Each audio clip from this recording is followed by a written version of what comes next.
শিক্ষার্থীবৃন্দ, তোমাদেরকে অনলাইন ক্লাসে আবারও সুস্বাগতম জানাচ্ছি। প্রিয় শিক্ষার্থী, তোমরা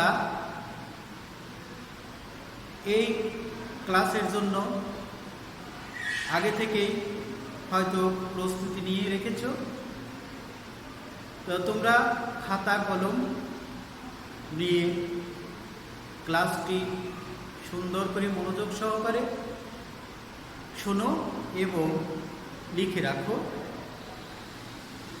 তো প্রিয় শিক্ষার্থীবৃন্দ, আজকে আমাদের পাঠের বিষয় হলো চেঞ্জিং সেন্টেন্সেস, মানে এক বাক্য থেকে অন্য বাক্যে রূপান্তর করা। কখনো অর্থের ভিন্নতা রেখে, আবার কখনো অর্থ পরিবর্তন করে এই বাক্য পরিবর্তন করা হয়ে থাকে। তো প্রিয় শিক্ষার্থীবৃন্দ, আমরা সেন্টেন্স জানি যে কতগুলো ওয়ার্ড পাশাপাশি বসে যখন সম্পূর্ণ কোনো মনের ভাব প্রকাশ করে তাকে সেন্টেন্স বলে।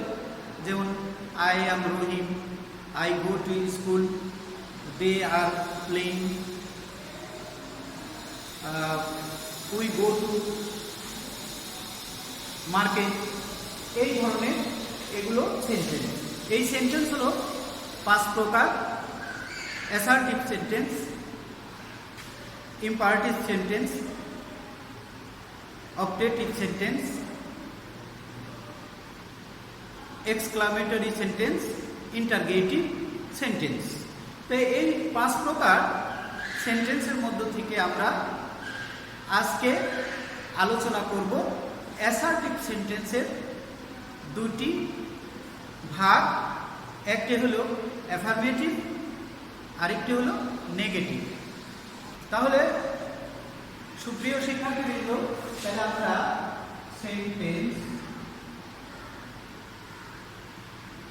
সেন্টেন্সের আমরা ফাংশন অনুযায়ী 5 প্রকার, অর্থাৎ কাজ অনুযায়ী 5 প্রকার। সেটা হলো, প্রথম প্রকার আমাদের হলো অ্যাসার্টিভ।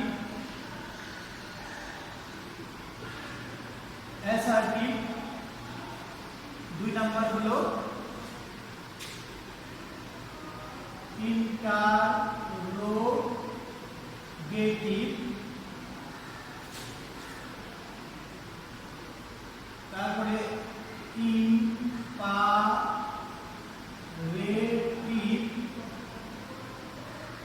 তারপরে আসি হলো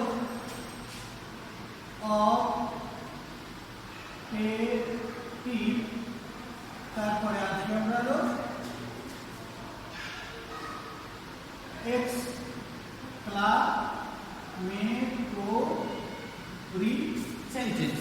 তাহলে সুপ্রিয় শিক্ষার্থীবৃন্দ, দেখো এই সেন্টেন্স ফাংশন বা কাজ অনুযায়ী 5 ধরনের হয়ে থাকে: assertive sentence, interrogative sentence, imperative sentence, objective sentence, exclamatory sentence. এই সিরিয়াল এদিক ওদিক হতে পারে। তা শিক্ষার্থীবৃন্দ, আমরা এই অ্যাসার্টিভ সেন্টেন্সে 2টি অংশ। একটা হলো অ্যাফার্মেটিভ। এই অ্যাসার্টিভ সেন্টেন্স হলো 2টি অংশ খেয়াল করো। তাহলে দেখো, অ্যাফার্মেটিভ আর একটা হলো নেগেটিভ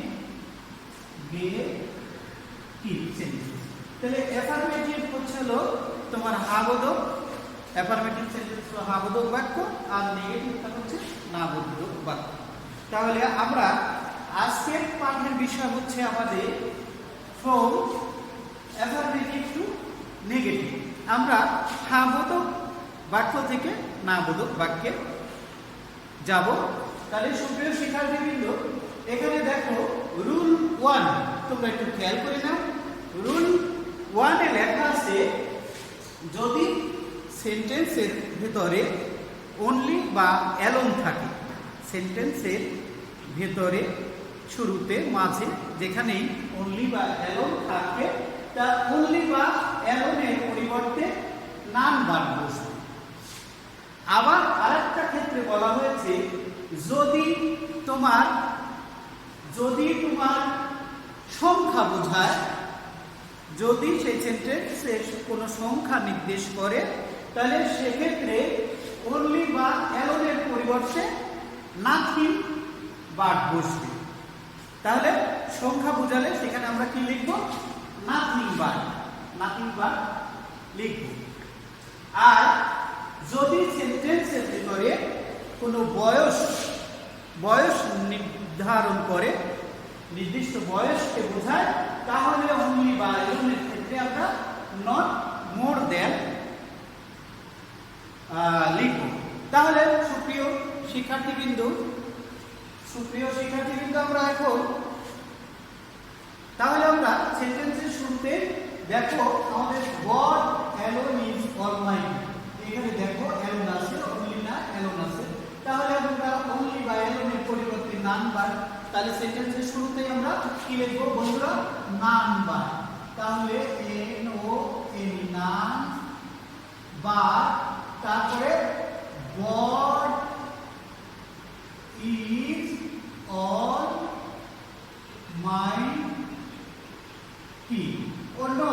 অন্য সব সেন্টেন্সের বাকি অংশটুকু ঠিক থাকবে।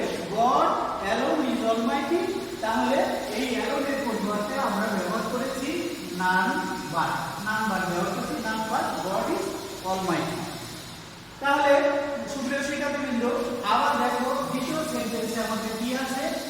সেন্টেন্সের ভিতরে অর্থাৎ শুরুতেই আমাদের অনলি আছে।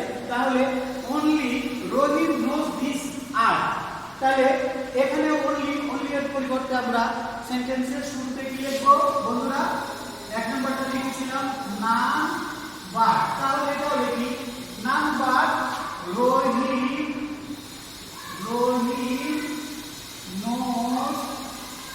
Nose this art. তাহলে দেখো এখানে আমরা নান ভার্ব ব্যবহার করলাম অনলি এর পরিবর্তে। তাহলে শিক্ষার্থীবৃন্দ এখন আমরা 3 নম্বরে দেখো I have only a few books. এখানে দেখো কয়েকটি বইয়ের কথা বলা হয়েছে, এখানে কিন্তু সংখ্যা নির্দেশ করেছে।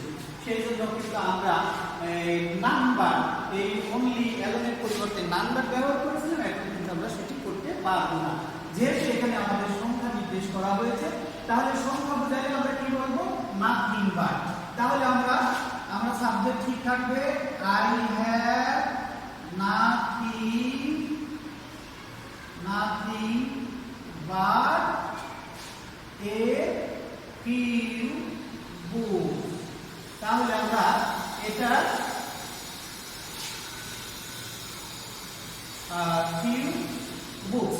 তাহলে এখানে দেখো এখানে সংখ্যা নির্দেশ করার কারণে এই যে নাথিং ভার্বটা আমরা ইউজ করেছি, এই নাথিং ভার্বটা আমরা ইউজ করেছি। তাহলে সুপ্রিয় শিক্ষার্থীবৃন্দ আর 4 নম্বরে আছে দেখো করিম ওয়াজ অনলি 16। তাহলে এখানে দেখো এখানে বয়সের কথা নির্দেশ করা হয়েছে। তাহলে করিমের মাত্র 16 বছর বয়স, তাহলে এখানে কিন্তু বয়স, এই কারণে আমরা কিন্তু নাথিং ভার্ব ব্যবহার করতে পারবো না, নট মোর দ্যান ব্যবহার করতে হবে। তাহলে আমরা সাবজেক্ট ঠিক রাখি করিম ওয়াজ, এখানে অনলি বাদ দিয়ে আমরা কি লিখবো? নট মোর দ্যান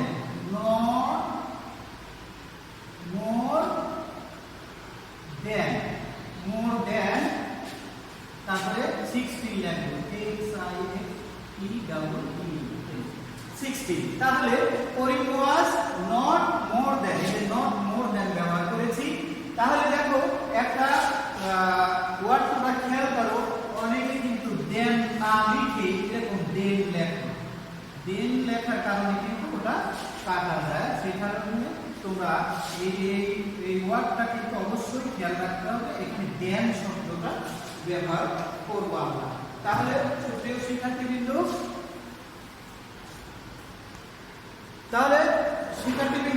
দেখো, তাহলে আমরা বুঝতে পারলাম যে অনলি বা অ্যালোন যদি থাকে সেন্টেন্সের ভিতরে only বা alone এর পরিবর্তে আমরা সেন্টেন্সের শুরুতে নাম্বার ব্যবহার করব। সেখানে গড alone is almighty, আর দ্বিতীয়তে আছে only Romeo knows this art, আর এখন তৃতীয়টা আছে এখানে I have only a few books। এখানে দেখো বস্তু বোঝানো হয়েছে, তাহলে বস্তুর ক্ষেত্রে আমরা কিন্তু এই নাথিং বার্বটা ব্যবহার করেছি।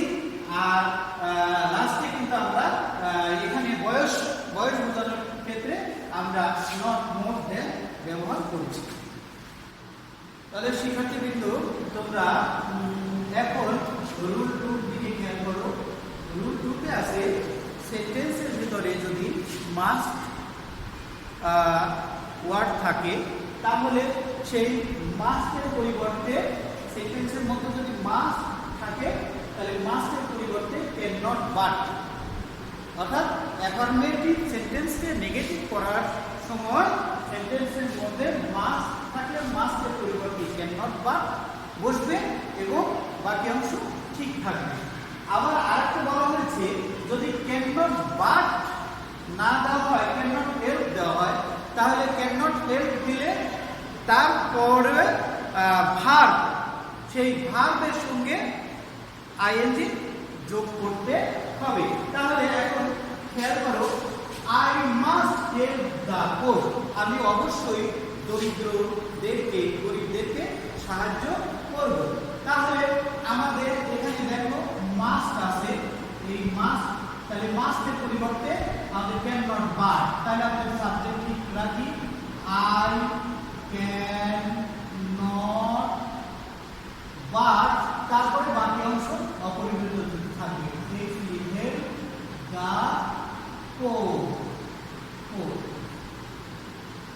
তাহলে আমাদের সেন্টেন্সটা অ্যাফার্মেটিভ থেকে নেগেটিভ হয়ে গেল, যে I can not but help the poor. এখন তার দ্বিতীয় নাম্বার, আবার দেখো রুলের দ্বিতীয় number, Rima must ওবে her parents. তাহলে এখানে আমরা ক্যান নট বাট না ব্যবহার করে ক্যান নট হেল্প ব্যবহার করব। তাহলে দেখো রিমা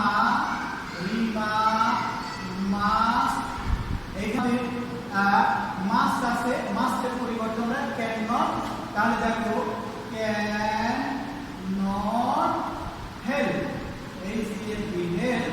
আর এখানে দেখো ভার্ব, এটা ভার্ব, ওবে মানে মান্য করা, তাহলে এখানে obeying, O B E Y I N G, obeying her parents বা টিচার হতে পারে, P A R E N S.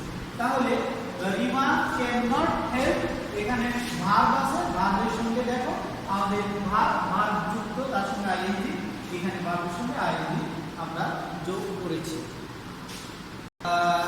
শিক্ষার্থীবৃন্দ, এখন রুল 3 দেখো। রুল 3 তে আছে যে অ্যাফার্মেটিভ সেন্টেন্স যুক্ত অ্যাফার্মেটিভ সেন্টেন্সে যদি এভরি থাকে তাহলে সেই এভরি এর পরিবর্তে আমরা নেগেটিভ করার সময় এভরি এর পরিবর্তে দেয়ার ইজ নো ব্যবহার করব। তারপরে এভরি এর পরে যে ওয়ার্ডটা থাকবে সেই ওয়ার্ড লিখব। এভরি এর পরে ওয়ার্ড লেখার পরে একটা বাট যুক্ত করতে হবে, বাট যুক্ত করার পরে সেন্টেন্সের বাকি অংশ অপরিবর্তিত অবস্থায় বসবে। তাহলে শিক্ষার্থীবৃন্দ দেখো এই সেন্টেন্সে কি আছে, এভরি যুক্ত, তাহলে every mother loves her child, প্রত্যেক মাই তার সন্তানকে, তার ছেলে মেয়েদেরকে ভালোবাসে। তাহলে এভরি এর পরিবর্তে আমরা কি ব্যবহার করব, দেয়ার ইজ নো। তাহলে দেখো দেয়ার ইজ নো, তারপরে এভরি এর পরের ওয়ার্ডটা কি আছে, মাদার আছে, তাহলে মাদার দিলাম, মাদার। তাহলে মাদার লেখার পরে এখানে একটা বাট যুক্ত করতে হবে, বাট যুক্ত করার পরে বাকি অংশ আমাদের অপরিবর্তিত থাকবে। তাহলে লাভ হার চাইল্ড, তাহলে এমন কোনো মা নেই যে তার সন্তানদেরকে সে ভালোবাসে না। তাহলে there is no mother but loves her চাই। অবশ্যই তোমরা এটা আশা করি সুন্দর করে বুঝতে পেরেছো। তাহলে একটি 2 নম্বর एग्जांपले আসি। এখানে দেখো এভরি যুক্ত আছে, তাহলে এটাকে আমরা যদি নেগেটিভ করি তাহলে নেগেটিভ করতে হলে আমাদের কি করতে হবে? এভরি এর পরিবর্তে দেয়ার ইজ নো, তাহলে এখানে আমরা লিখি দেয়ার ইজ নো। তারপরে এভরি পরের ওয়ার্ডটা নো ওয়ান, এখানে ওয়ান হবে। তারপরে একটি কি যোগ করতে হবে? একটি বার যুক্ত করতে হবে। তাহলে বার, তারপরে উইল হেল্প ইউ। তাহলে তোমরা অবশ্যই এই রুলসটা বুঝতে পেরেছো যে সেন্টেন্সের শুরুতে যদি এভরি থাকে এর পরিবর্তে দেয়ার ইজ নো দিতে হবে, তারপরে এভরির পরের ওয়ার্ড লিখতে হবে, পরের ওয়ার্ড লেখার পরে একটি ভার্ব যুক্ত করতে হবে। এবং সেখানে যাচ্ছি চতুর্থ রুলসে আছে কি? রুল নাম্বার 4, 4 নাম্বার নিয়ম আছে অলওয়েজ।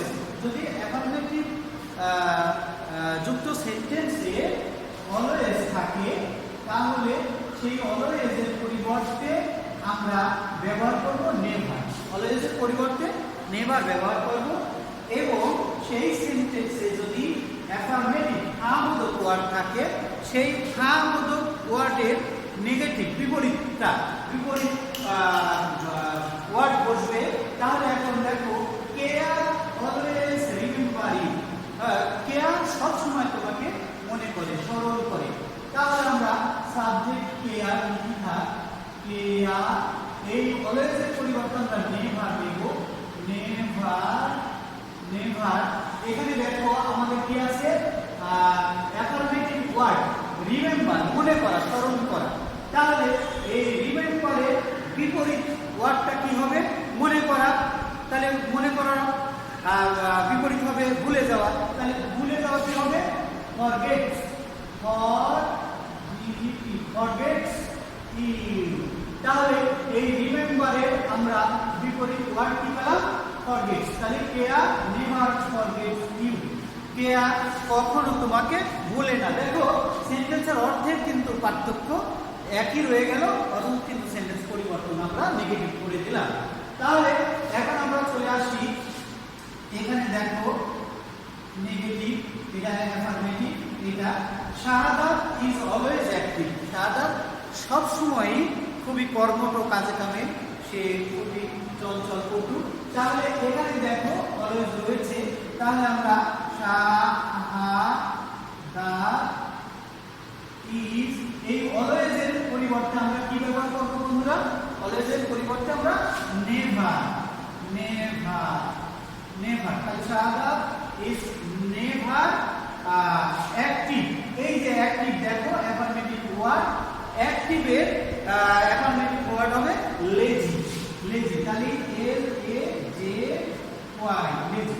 তাহলে শাহাদাত ইজ নেভার লেজি, শাহাদাত কখনো কি না, অলস নয়।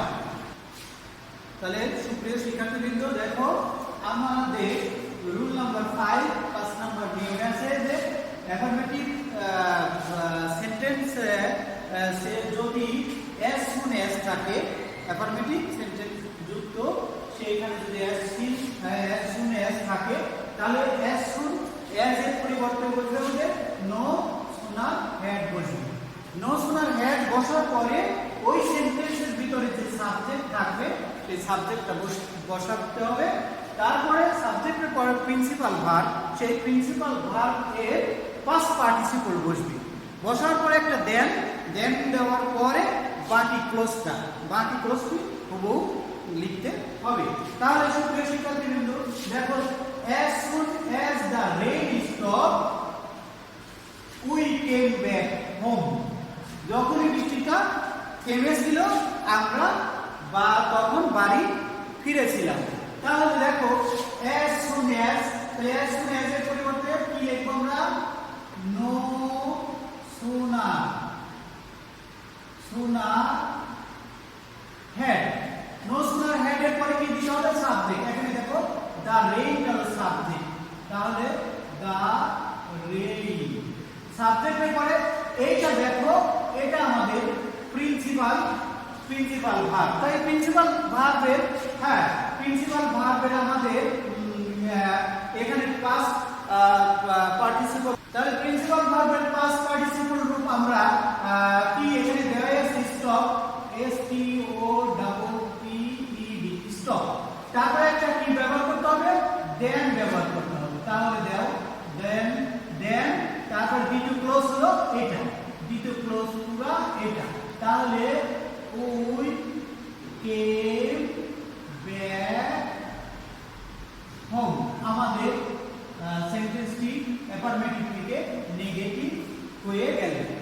as soon as এর পরিবর্তে আমরা নো সুনার হ্যাড, তারপরে সাবজেক্ট এখানে দাঁড়ে এটা দেখো প্রিন্সিপাল ভার্ব, এটা পাস্ট পার্টিসিপল দেওয়া আছে স্টপ, আর দ্বিতীয় ক্লোজ হলো বা দ্বিতীয় ক্লোজের আগে দেন ব্যবহার করে দ্বিতীয় ক্লোজ হলো উই কেম ব্যাক হোম হয়ে গেল। এখন দেখো 2 নাম্বার অ্যাফার্মেটিভ যুক্ত সেন্টেন্সে as soon as এখানে আছে। তাহলে এখানে আমরা কি লিখেছি বন্ধুরা, নো সুনার হ্যাড। এখানে কি আছে, দা বেলটা আমাদের সাবজেক্ট, দা বেল। এখানে দেখো আমাদের প্রিন্সিপাল ভার্ব আছে, পাস্ট টেন্স আছে, র্যান আছে, পাস্ট পার্টিসিপল হবে রান।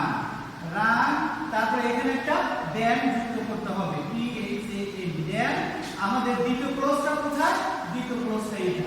তাহলে দেন দা টিচার,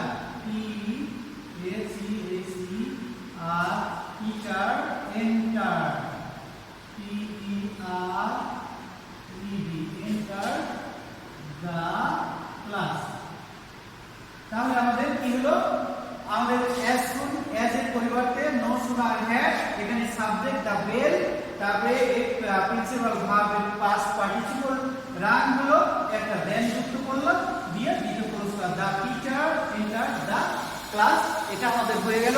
তাহলে সুপ্রিয় শিক্ষার্থীবৃন্দ, এই যে 5টি রুলস দেওয়া হলো, তোমরা খুব মনোযোগ সহকারে এটা অধ্যয়ন করবে, বাড়িতে চর্চা করবে, লিখে রাখবে। তাহলে আশা করি এই জাতীয় এই ধরনের নিয়মে যে কোনো সেন্টেন্স তোমরা অ্যাফার্মেটিভ থেকে নেগেটিভে পরিবর্তন করতে পারবে। তাহলে সুপ্রিয় শিক্ষার্থীবৃন্দ, তোমরা ভালো থাকো, সুস্থ থাকো এবং এই করোনা মহামারী থেকে তোমরা মুক্ত থাকো, আর বাসায় লেখাপড়া করো, এই আশাবাদ ব্যক্ত করে শেষ করছি। আল্লাহ হাফেজ।